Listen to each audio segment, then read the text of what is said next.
আমি মেঘা। আমি মধ্যবিত্ত পরিবারে জন্ম নেওয়া কাজের মেয়ে। বাড়ির ছোট মেয়ে হওয়ায় অনেক আদরে বড় হয়েছে।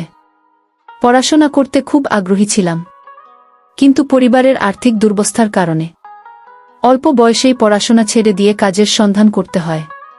আমার জীবনের প্রতিটি মুহূর্তে সংগ্রামের ছাপ স্পষ্ট।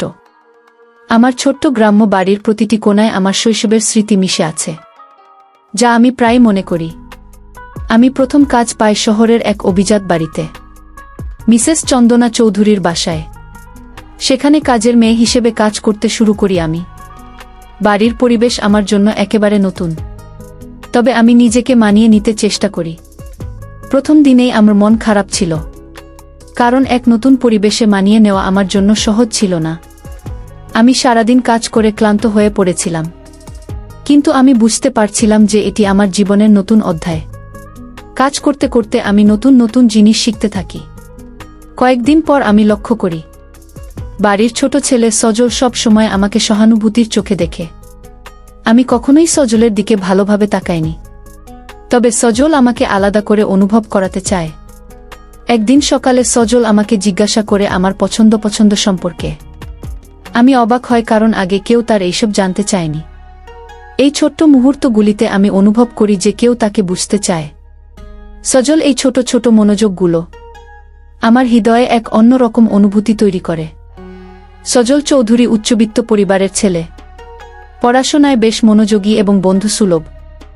সে বুঝতে পারে আমার জীবন সংগ্রাম কেমন হতে পারে, তাই আমার প্রতি তার একটা সহানুভূতিশীল মনোভাব কাজ করে। সজল নিজেও একাকী অনুভব করত, কারণ তার পরিবারে সে নিজের কথা বলার মতো কাউকে খুঁজে পায়নি। সজল পড়াশোনার পাশাপাশি নিজের লেখালেখির কাজ করত। সে জানত আমার মতো মানুষের জীবন সংগ্রাম তাকে অনেক কিছু শিখাতে পারে। সজল খুব শৈশব থেকেই লেখালেখি ভালোবাসে। তার নিজের অনুভূতিগুলো সে কাগজে তুলে ধরতে চায়। যখন সে আমার সাথে পরিচিত হয়, তখন তার মনে হয় আমি তার গল্পের জন্য একটা নতুন অনুপ্রেরণা হতে পারি। একদিন বাড়ির কাজ করতে গিয়ে আমি ভুলক্রমে কিছু ভেঙে ফেলি। মিসেস চৌধুরী রেগে যান, কিন্তু সজল এসে মাকে শান্ত করেন এবং আমাকে বাঁচায়। সেই মুহূর্তে আমি প্রথমবার সজলের চোখে ভালোবাসার আভাস দেখি। সজলের এই আচরণ আমার মনে গভীর প্রভাব ফেলে। আমি বুঝতে পারি যে সজল শুধু দয়ালু নয়, বরং সে সত্যিই আমার প্রতি যত্নশীল। এরপর থেকে সজল এবং আমার মধ্যে ধীরে ধীরে একটা বন্ধুত্ব গড়ে ওঠে। সজল প্রায়ই আমার কাজের ফাঁকে গল্প করতে বসে। আমরা একে অপরের জীবনের গল্প ভাগাভাগি করি। আমি তার আমার গ্রামের জীবনের কথা বলি, আর সজল বলে তার শহরের জীবনের গল্প। আমাদের গল্পের মাঝেই দুজনের মধ্যে এক অদ্ভুত সংযোগ গড়ে ওঠে। একদিন সজল আমাকে জিজ্ঞাসা করে, আমার কি কখনো শহরের বাইরে যাওয়ার ইচ্ছে হয়? আমি বলি, আমার তো কখনোই শহরের বাইরে যাওয়ার সুযোগ হয়নি। সজল তখন বলে, আমি তোমাকে একদিন নিয়ে যাব। এই কথায় আমি যেন এক নতুন স্বপ্ন দেখতে শুরু করি। দিন যেতে থাকে আর আমাদের বন্ধুত্ব আরও গভীর হয়। একদিন সজল আমাকে নিজের মনের কথা বলে ফেলে। আমি প্রথমে হতবাক হয়, কারণ আমি কখনোই কল্পনা করিনি যে একজন উচ্চবিত্ত ছেলের সঙ্গে আমার এইভাবে বন্ধুত্ব হতে পারে। তবে সজলের আন্তরিকতা আমাকে মুগ্ধ করে। সজল বলে, তুমি শুধু একটা কাজের মেয়ে নও, তুমি আমার জীবনের সবচেয়ে গুরুত্বপূর্ণ মানুষ। এই কথায় আমি অভিভূত হয়ে যাই। সজলের কথা শুনে আমি বুঝতে পারি যে আমি নিজেও সজলের প্রতি দুর্বল হয়ে পড়েছি। কিন্তু আমাদের সম্পর্কের পথে সমাজের অনেক বাধা। আমি জানি যে আমাদের সম্পর্ক সহজ হবে না। আমাদের সম্পর্ক নিয়ে সমাজের নানা প্রতিবন্ধকতা আসবে। সজলের পরিবার আমাকে মেনে নিতে চায় না। মিসেস চৌধুরী আমাকে বাড়ি ছেড়ে চলে যেতে বলেন। আমার মন ভেঙে যায়, কিন্তু আমি সজলের ভালোবাসার প্রতি বিশ্বাস হারাইনি। সজলও দৃঢ়প্রতিজ্ঞ থাকে যে সে আমাকে ছাড়বে না। সজলের পরিবার সজলকে অনেক চাপ দেয়, কিন্তু সজল তার সিদ্ধান্তে অটল থাকে। সে তার মা বাবাকে বোঝানোর চেষ্টা করে যে ভালোবাসার কোনো শ্রেণীভেদ নেই। সজল বলে, মা, ভালোবাসা সবকিছুর মধ্যে। মেঘা আমার জীবনের অংশ হয়ে গেছে। এই কথায় মিসেস চৌধুরী কিছুটা নরম হন।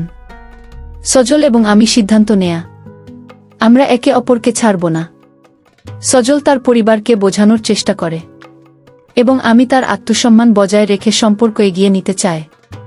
আমরা গোপনে একসাথে সময় কাটাতে শুরু করি এবং ভবিষ্যতের স্বপ্ন দেখি।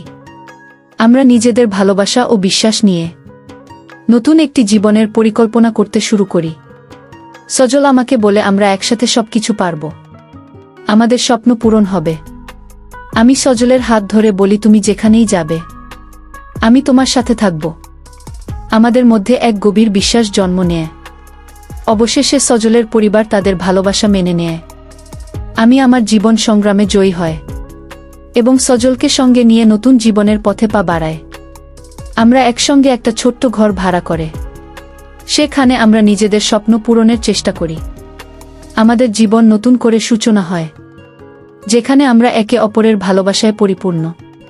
আমি এবং সজল একে অপরকে কথা দেয়, আমরা কখনোই একে অপরকে ছাড়ব না। আমাদের জীবন ভালোবাসার মাধ্যমে পূর্ণ হয়। এই গল্প আমাদের শেখায় যে ভালোবাসার কোনো বয়স ধনী গরিবের ভেদাভেদ নেই।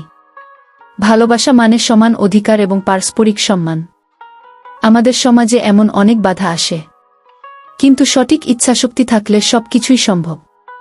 ভালোবাসা কোনো সীমার মধ্যে আবদ্ধ নয়, এটি সব সময় মুক্ত এবং উদার। বন্ধুরা, আজকের ভিডিওটা এখানেই শেষ করলাম। অনেক কষ্ট করে ভিডিওটি আপনাদের জন্য বানিয়েছি।